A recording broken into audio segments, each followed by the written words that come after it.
Right, okay, here we go. Now, actually what I should have done is taken out these rubber things because I'm not sure how well they're going to survive being soaked in Coca-Cola overnight. I've chosen this Coca-Cola specifically. Other brands are available. This Coca-Cola has got lots of phosphoric acid in it.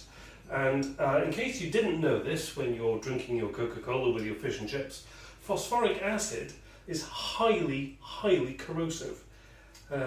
So we're going to dunk this, we're going to leave this soaking in the phosphoric acid overnight, and that will strip off all of the rust and yeah, should give us a good basis for painting it. So let's see how this works.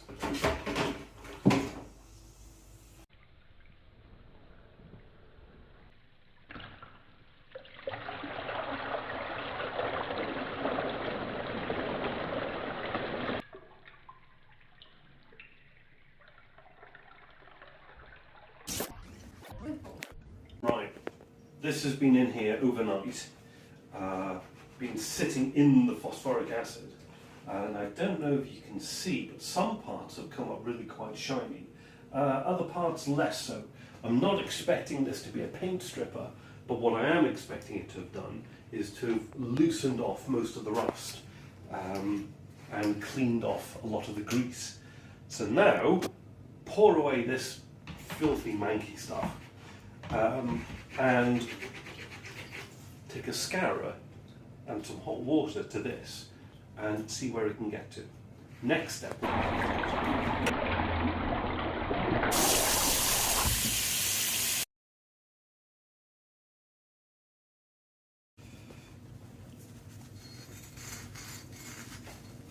So when I've done this before, I've used patio cleaner, which is a much higher concentration of phosphoric acid.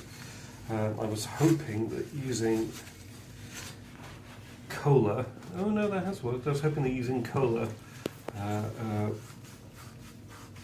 would work in a more convenient and cheaper sort of way. And indeed it has. I don't know if you can see around here, but the rust's been lifted off and it's left the bare metal underneath. So I just need to clean the rest of this.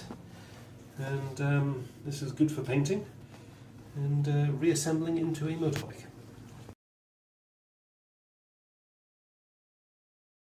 So this is it all complete.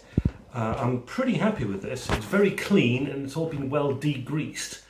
In places it's managed to lift the rust. You can see here that the metal showing, but there are other places around here where it hasn't.